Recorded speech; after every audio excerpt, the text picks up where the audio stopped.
சில நேரம் சில மனிதர்கள் அப்படின்னு சொல்லக்கூடிய ஒரு புத்தகத்தை நம்ம இன்னைக்கு பார்க்கலாம். இந்த புத்தகத்தை எழுதியவர் ஜெயகாந்தன். இது ரொம்ப ஒரு அருமையான ஒரு புத்தகம். இந்த புத்தகத்தினுடைய புரோட்டாகோனிஸ்ட் யாருன்னு பார்த்தீங்கன்னா கங்கா. கங்காவினுடைய வாழ்க்கையில் நடக்கக்கூடியதை ஃபுல்லாகவே சொல்லக்கூடிய ஒரு புத்தகம் தான் இந்த ஒரு அருமையான நாவல். கங்காவினுடைய வாழ்க்கையில், அதாவது அவளுடைய 18வது வயதில் ஒரு பெரிய தவறு நடக்கும். அவர் பாலியல் வன்கொடுமைக்கு ஆளாக்கப்படுறார். அதாவது காலேஜிலேருந்து வெளியில் வரும்போது ரொம்ப மழையாக இருக்கும். அந்த டைமில் ஒரு கார் வருது. அந்த காரில் கூப்பிடுறாங்க, இவங்களும் ஏறுறாங்க. இவங்களே தெரியாமலேயே பேசி மயக்கி அவங்க பாலியல் வன்கொடுமைக்கு ஆளாக்கப்படுறாங்க. அப்புறமா கிட்டத்தட்ட அவங்களுடைய 30 வயசு வரைக்கும் அவங்க அதை நினச்சி வருத்தப்படுறாங்க. இதுதான் இந்த கதையினுடைய ஸ்டார்டிங்கே. அவங்களோட ஒரு 28-30 வயசு ஸ்டார்டிங்கில் தான் இந்த கதையே ஸ்டார்ட் ஆகுது. அதாவது கங்காவுக்கு ஒரு 30 வயசு இருக்கும். அவங்க அப்படியே பஸ்ஸில் ட்ராவல் பண்ணி போயிட்டு இருக்கும்போது 18வது வயசில் என்ன நடந்ததோ அதை அப்படியே நினச்சி பார்த்து அப்படியே ட்ராவல் பண்ணுறாங்க. அப்படியே ஒரு பேப்பரும் படிச்சுட்டே போகிறாங்க. அதில் ஒரு சிறுகதை இருக்குது. ஆர்கேவி அப்படின்னு சொல்லக்கூடிய ஒரு ரைட்டர் எழுதுனா ஒரு சிறுகதை. அதை ரீட் பண்ணிட்டு போயிட்டே இருக்காங்க. அந்த சிறுகதையில் என்ன ரீட் பண்ணுறாங்களோ அதுதான் அவங்களோட வாழ்க்கையிலையும் நடந்துச்சு. அது அப்படியே அந்த சிறுகதையில் எழுதியிருக்காங்க. கிட்டத்தட்ட ஒரு 12 வருஷம் தாண்டி எழுதியிருக்காங்க. அப்படியே அதை படிச்சுட்டு ஏன்னா இது நம்ம வாழ்க்கையில் நடந்த மாதிரி இருக்கேன்னு நினச்சிட்டு அவங்க வீட்டுக்கு போகிறாங்க. வீட்டுக்கு போகும்போது அவங்க அம்மா பார்த்துட்டே இருக்காங்க. இவங்க 18வது வயசுலேருந்து 30வது வயசு வரைக்கும் அவங்க அம்மா கிட்ட பேசினதே கிடையாது. ஸோ அந்த ஒரு அசம்பாவிதத்துக்கு பிறகு அவங்க யாருக்கிட்டையுமே பேசலை. அப்புறமா அவங்க வீட்டில் வராங்க. அப்புறமே ஒரு நாளைக்கு ஒரு 2 நாள் தாண்டி அவங்களுடைய மாமா வராங்க. அவங்களுடைய மாமா எப்போவுமே கங்காவை திட்டிகிட்டே இருப்பாங்க. நீ இந்த மாதிரி நம்ம குலத்துக்கே அவமானத்தை ஏற்படுத்திட்ட. உனக்கு 18வது வயசில் நடந்த அந்த அசம்பாவித்தை பண்ணது யார், அவனை உன்னால் கண்டுபிடிக்க முடிஞ்சுதா அப்படின்னு ஒரு நாளைக்கு கேட்டாங்க. கங்காவும் தன்னுடைய 30வது வயசில் நம்ம எப்படியாவது அவனை கண்டுபிடிச்சே ஆகணும் அப்படின்னு நினச்சி அந்த பையனை தேடி போகிறாங்க.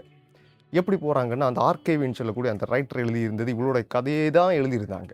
ஸோ அந்த ஆர்கேவி வீட்டில் போய் உங்களுக்கு இந்த கதை யார் சொன்னது அப்படின்னு கேட்டு அந்த நபரை இவங்க கண்டுபிடிக்கிறாங்க. அவங்களுடைய பேர் பார்த்திங்கன்னா பிரபுவை மீட் பண்ணுறாங்க. கிட்டத்தட்ட 12 வருஷத்துக்கு முன்னாடி நடந்த அந்த விபத்துக்கு காரணமாக இருந்த அந்த நபர் பிரபுவை மீட் பண்ணுறாங்க. பிரபு அப்போது மேரேஜ் எல்லாம் முடிஞ்சு அவங்களுக்கு ஒரு ஒய்ஃப், 2 குழந்தைங்க. அதில் ஒரு குழந்தையினுடைய பேர் மஞ்சு. ஸோ இவங்க 2 பேரும் ஃப்ரெண்ட்ஸ் ஆகுறாங்க. கங்காவும் பிரபுவும் ஃப்ரெண்ட்ஸ் ஆகுறாங்க. பிரபு கேட்குறாங்க கங்கா கிட்ட, உங்களுக்கு மேரேஜ் எல்லாம் ஆகிடுச்சா, குழந்தையெல்லாம் இருக்கா? இல்லை, நான் இன்னும் மேரேஜ் பண்ணிக்கல. பிரபு அப்படியே ஷாக் ஆகிட்டார். ஏன் இன்னும் மேரேஜ் பண்ணலை? அது ஒரு விபத்து தானே, அதை இன்னும் நினச்சிட்டு நீங்கள் இருக்கீங்களா அப்படின்னு கேட்குறாங்க. அதுக்கு கங்கா எதுவுமே பேசாமல் இருக்கிறாங்க. நாட்கள் அப்படியே தாண்டி போகுது. இவங்க 2 பேரும் ஃப்ரெண்ட்ஸ் ஆகுறாங்க. சேர்ந்து ஒன்றா சுற்ற போகிறாங்க, தியேட்டர் போகிறாங்க, பீச் போகிறாங்க, வீட்டில் கூட போகிறாங்க, தன்னுடைய மகள் கூட சேர்ந்து சாப்பிட்றாங்க. ஆனால் பிரபு ஒரு ட்ரங்க் அடிக்ட். அவர் ஒரு குடிகாரர். எப்பவுமே குடிச்சிட்டும் சிகரெட் வலிச்சிட்டு இருக்கக்கூடிய ஒரு மனிதர். ரொம்பவே காசுள்ள ஒரு மனிதர். பணம் அவர்கிட்ட நிறையவே இருக்குது. ஆனால் அவருக்கு அந்த மகிழ்ச்சின்னு சொல்லக்கூடியது ரொம்பவே குறைவாக இருக்குது. பிரபுனுடைய மனைவி பிரபுக்கிட்ட அவ்வளோ பாசம் எல்லாம் கிடையாது. ஸோ அந்த மாதிரி ஒரு வாழ்க்கையை வாழ்ந்துட்டு வர்றாரு பிரபு. ஸோ அப்படியே நாட்கள் தாண்டுது. ஒரு நாளைக்கு கங்காவினுடைய அம்மா கங்காவை விட்டு சண்டை போட்டு பிரிஞ்சு போயிடுறாங்க. அந்த டைமில் பிரபு என்ன பண்ணுறாருன்னா, கங்கா வீட்டில் கங்கா கூட ஸ்டே பண்ணுறாரு. அவங்க பிரபு குடிக்கிறாரு, கங்கா ஊற்றி கொடுக்குறாங்க. இந்த மாதிரி நிகழ்வுகள்லாம் நடக்குது.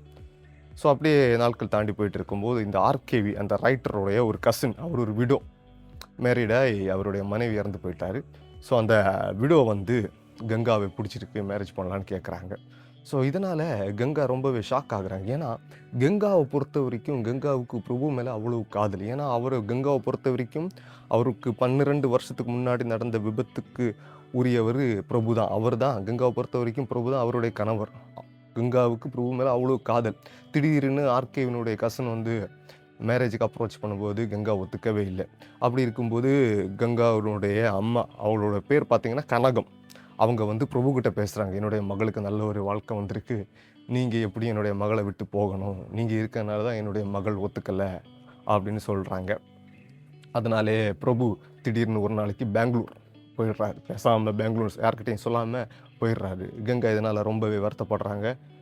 அவங்க வீட்டில எல்லாம் போய் கேட்குறாங்க, எங்கே பிரபு எங்கே போனாங்கன்னு. அப்புறம் தெரிய வருது பெங்களூர் தான் போயிருக்காங்கன்னு. கால் பண்ணி பேசுகிறாங்க. நீ திரும்பி வந்துடு, நீ இல்லாமல் என்னால் வாழ முடியாது, நீ தான் எனக்கு எல்லாமே, நான் உன்னை ரொம்பவே காதலிக்கிறேன், நீ எப்படியாவது திரும்பி வர வேண்டும். ஆனால் பிரபு, இல்லை என்னால் வர முடியாது, உனக்கு ஒரு வாழ்க்கை வந்திருக்கு. அதாவது ஆர்கேவனுடைய கசின் அவனை தான் நீ மேரேஜ் பண்ணணும், உனக்கு இது ஒரு நல்ல ஒரு வாய்ப்பு, நீ அவனை மேரேஜ் பண்ணி நீ செட்டில் ஆகிடு, உனக்கு கடவுள் தந்திருக்க ஒரு வாய்ப்பாக பாரு.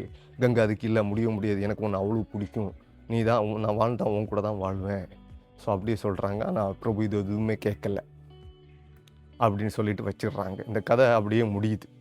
அப்புறமா கிட்டத்தட்ட 1 வருஷம் தாண்டி என்ன நடக்குன்னு தான் அடுத்து காட்டுதாங்க இந்த நாவலில். 1 வருஷம் தாண்டி பிரபு தன்னுடைய மனைவி, குழந்தைங்க இவங்க கூட சந்தோஷமாக இருந்து சாப்பிட்டுட்டு இருக்காங்க. அப்படி இருக்கும்போது பிரபுனுடைய மனைவி சொல்கிறாங்க, நான் 2 நாள் முன்னாடி நான் கங்காவை மீட் பண்ணேன். கங்கா பாரில் குடிச்சிட்டு ரோட்டோரமாக சுற்றிட்டு இருக்காங்க. இன்னும் ஒரு நாளைக்கு மீட் பண்ணேன். அப்போ தியேட்டரில் ஒரு சில ஃப்ரெண்ட்ஸ் கூட சேர்ந்து குடிச்சிட்டு கூத்தடிச்சிட்டு படம் பார்த்துட்டு இருக்காங்க. கங்காவனுடைய நிலைமை ரொம்ப பரிதாபமாக இருக்குது. ஸோ இப்படியே அந்த நாவல் முடியுது. ஸோ இதுதான் இந்த நாவல். இதில் சில நேரங்களில் சில மனிதர்கள், இது ஒரு அருமையான தலைப்பு, கங்காவனுடைய வாழ்க்கை எப்படி ட்ராவல் பண்ணி அவங்களுடைய வாழ்க்கையில் நடந்த அந்த அசம்பாவித சம்பவத்தினால் அவங்க பாதிக்கப்பட்டு எந்த அளவு பாதிக்கப்பட்டிருக்காங்கன்னு சொல்லக்கூடியது தான் இந்த ஒரு நாவல். எல்லாருடைய வாழ்க்கையிலையும் கஷ்டம், துக்கம், துயரம், சந்தோஷம், இன்பம், ஏற்றம், இறக்கம் எல்லாமே இருக்குது. ஆனால் அதை தாண்டி நம்ம கடந்து வந்து தான் ஆகணும். ஒரு சில நிகழ்வுகள் நடக்கிறதுனால நம்முடைய வாழ்க்கை அப்படி அதில் நின்று போகிறது கிடையாது. நம்ம அதை தாண்டி நம்ம மேலே வரணும். கங்காவனுடைய வாழ்க்கையில் அந்த மாதிரி ஒரு அசம்பாவிதம் நடந்துடுச்சு. ஆனால் அதை தாண்டி மேலே வந்தால் தான் அது ஒரு வாழ்க்கை. நம்ம அதையும் நினச்சிட்டு இல்லை நம்ம வாழ்க்கை இப்படி ஆயிடுச்சுன்னா நம்மளால் மேலே வர முடியாது. ஸோ அதுதான் இந்த நாவலுடைய ஒரு மிகப்பெரிய தீமாக இருக்கிறது. அதுதான் கங்கனுடைய வாழ்க்கையிலே நடந்திருக்கிறது. ரொம்ப அருமையான தலைப்பு. சில நேரம் சில மனிதர்கள். எழுதினவர் ஜெயகாந்தன். தேங்க்யூ.